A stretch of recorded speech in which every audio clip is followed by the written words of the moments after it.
Bonjour, 2 décembre 2017, bouleversement encore une fois. Cette fois-ci, ce n'est pas un bouleversement suite à un événement, c'est la prise de conscience de l'effondrement de l'islam au Maghreb, qui était déjà en cours depuis pas mal de temps et dont personne ne parle en France.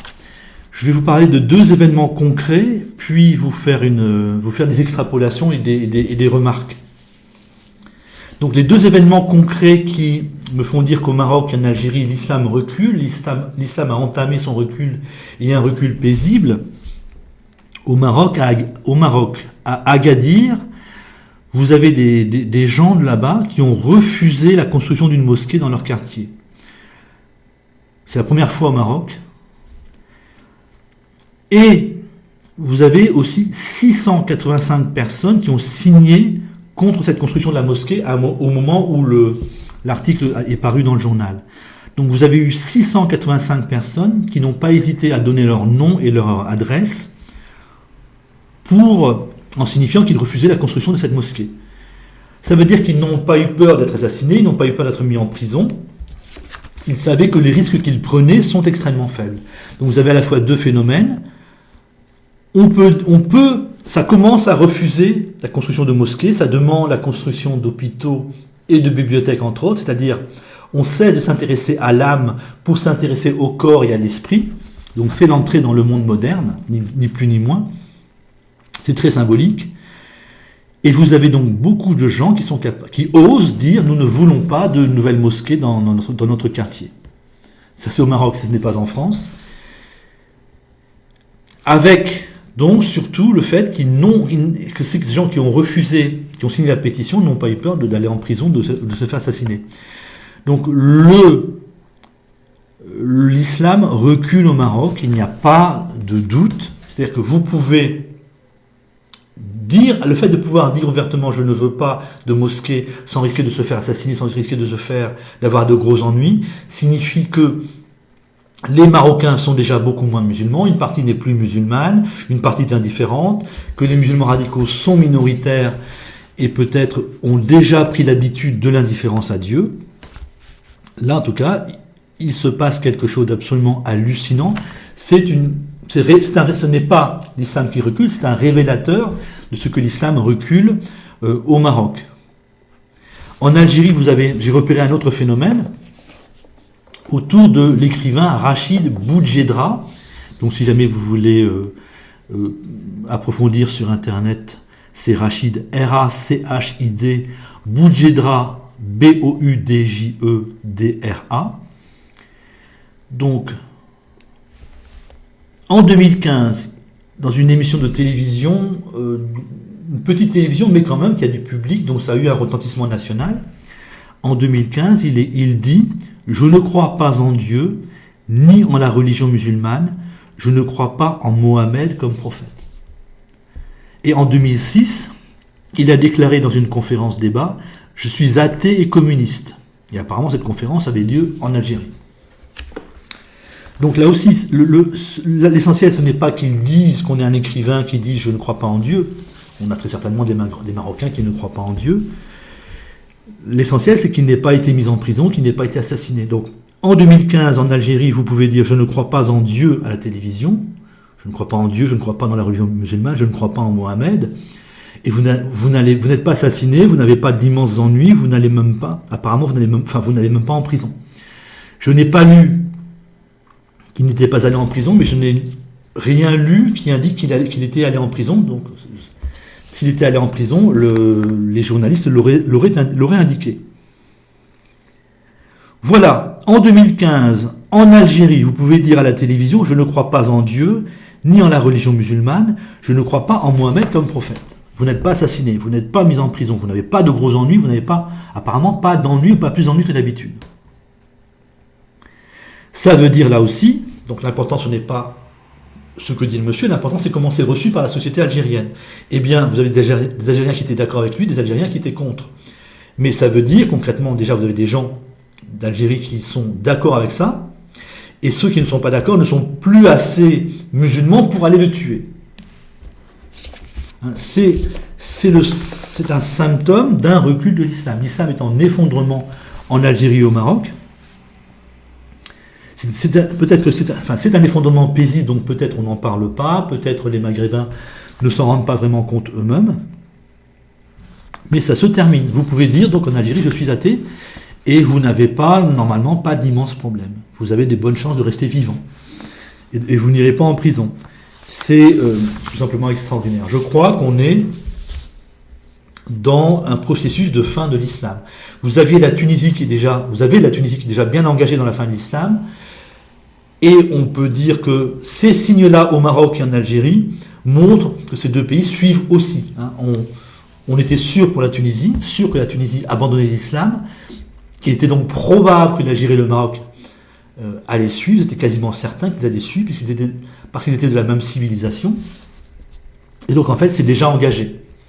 C'est ça que je viens de comprendre, c'est déjà engagé. Déjà, ce n'est pas l'Algérie et le Maroc qui vont demain abandonner l'islam, c'est déjà en cours en fait. C'est déjà commencé et sérieusement commencé. Tout ça nous permet une série d'extrapolations. On peut penser à toutes les conséquences que cela amène, et nous fait poser une grande question quand même. La question c'est, nous en France depuis au moins 2007, on ne parle que d'islam. Or nos élites savent très bien normalement que l'islam est en recul en Algérie, au Maghreb, en Algérie, en Tunisie, au Maroc. Déjà en 2006, vous avez cet écrivain algérien qui dit ouvertement « je suis athée » et il n'a pas de gros problèmes. Donc ça devait mettre la puce à l'oreille de l'ambassadeur de France en Algérie, qui en parlait au ministre, qui en parlait autour de lui. Donc nous sommes obsédés par l'islam en France, alors que l'islam recule au Maghreb. Qu'est-ce qui se passe? Il y a une folie là quelque part, quelque chose n'est pas normal. Est-ce que, donc, pourquoi nos élites tentent-elles d'implanter l'islam en France? Qu'est-ce qui se passe? Est-ce que c'est de la trahison, de la bêtise ou autre chose? Là, je ne sais pas encore. Il y a quelque chose de fou, d'absolument fou. Nous, on est tous à croire que l'islam est bien là en Algérie, en Maroc, en Tunisie. On peut estimer que ça va être une catastrophe ou pas. On peut estimer que l'islam est monstrueux ou pas. Mais on était tous d'accord pour croire qu'il y avait de l'islam fort au Maghreb.